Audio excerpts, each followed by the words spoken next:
could actually, generally find a way and move into another European society that, perhaps fitted with their belief system. But that has been eradicated without war, but it's been eradicated in a period of just 52 years, 52 and a half, because from 15th of March 1957 to effectively today, we have that. And none of the countries in the European Union today enjoy any degree of self-determination. There's little bits here and there that they can hold on to, culturally. But in reality, the EU law is king. Now, we maintain a charade of national parliaments. And this works by the EU issuing regulations and directives.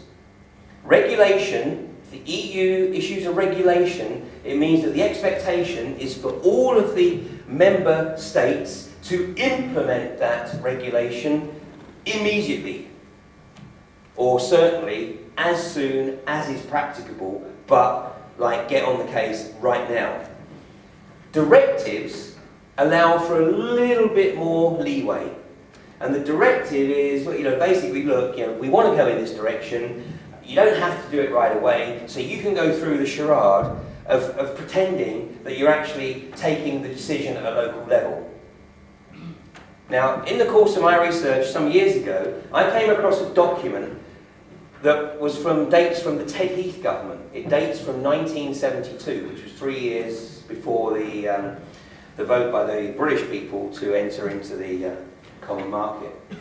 And basically, in that document, 1972, it states that when the British people vote to enter into the common market, and it was always accepted that the vote would be a yes because the campaign would be obviously tilted that way, and it was.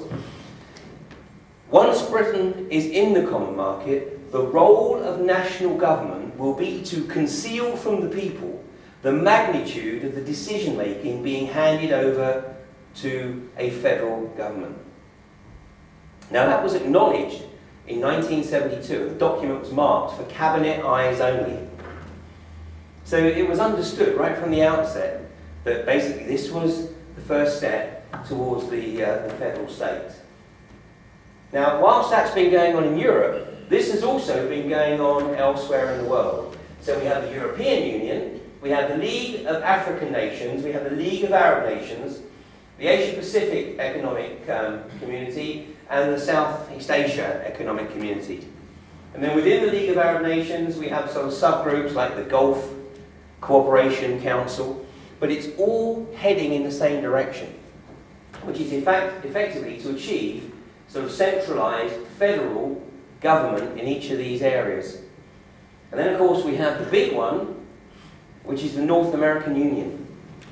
Now, legislation was established in Canada, the US and Mexico in 2005 to create the opportunity, as and when the situation warranted, for the North American Union to be created. And just like the European Union is the next step on from the European Economic Community, the North American Union is the next step on from NAFTA, the North American Free Trade Agreement. And there's already a lot of work going on in terms of creating the infrastructure between Mexico and Canada throughout the US to create complete freedom of movement. Now, already, if any of you visit the southern states, you will know that in the southern states, it is predominantly Hispanic. I mean, I lived in Houston through much of the 90s, Houston, Texas, and obviously it was a very large Hispanic population. But when I was back there a little while ago, now it's predominantly Spanish. And the first language, I'll take questions later, I was never get through. It's predominantly Spanish. And a lot of the road signs and the shop signs are in Spanish, and they're being replacing the English ones. Well, part of the agenda, the longer term agenda here, and the date set for this agenda, the most aggressive date is 2014. The realistic The acknowledged realistic date is 2022, and that is to achieve this: the merger of the North American Union with the European Union, creating the North Atlantic Union. Of course, the first step for that is to crash the US dollar. Now, a lot of people thought that was going to happen actually about a year or so, 15 months or so ago, immediately after the crash of Lehman Brothers. And in the meantime, 400 other banks in the US have gone to the wall.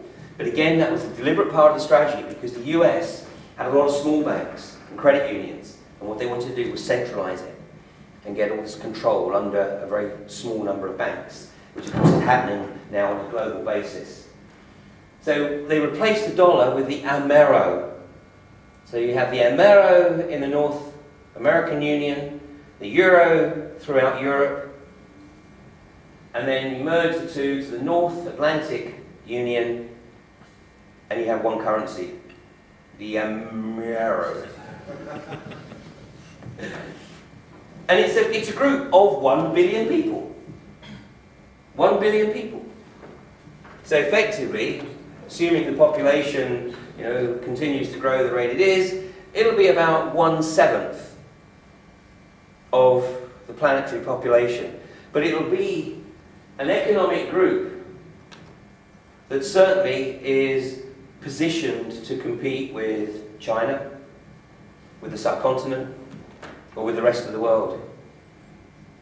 Now, 2014 is the aggressive agenda, 2022 is the median, but these guys don't really care. They don't really work to a specific timetable, because these guys work on the basis of a multi-generational agenda. And the reason they believe they can get away with this is because they deliberately work to keep the population dumbed down in total economic slavery, so that the vast majority of people don't think beyond the end of the month, or the end of the week, or the next episode of X Factor or Strictly Come Dancing. And of course, in the UK, we had a situation recently where more people voted for X Factor than voted in the European elections. Pretty much sums it up, doesn't it? God, I tell you what, the UK has become a sad place. And the next step is to merge each of those economic groups under one banner, which at the moment goes by the name of the UN, but don't be surprised if you see something sort of changing there.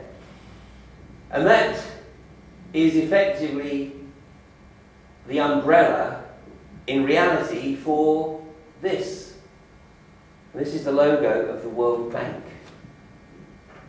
Has anybody got any idea, those who were here yesterday not allowed to answer, anybody got any idea what the common denominator is amongst all the countries that George Bush and Tony Blair used to refer to as the axis of evil? They paid off the national debt. Exactly. They're not under the control of the World Bank. They are financially independent.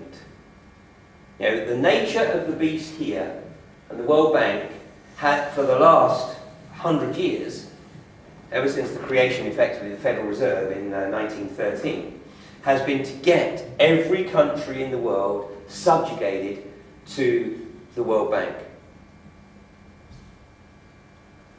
And they've pretty much achieved it. And if you want to know how they did it, a book I would absolutely recommend is The Economic Hitman by a guy called John Perkins, who effectively worked for the World Bank much of his early career. And his job was to go and present infrastructure projects to the presidents or governments of various countries, developing nations, but his focus would always be on countries that had significant natural resources. Basically, he would encourage the president to buy into this infrastructure project, borrow the money from the World Bank, and of course rates that the country couldn't support. So effectively, the country would soon get itself into debt, and lo and behold, the World Bank would effectively come in and exercise foreclosure on the country. And that's how they get control. And that's how they have control of the US, the UK,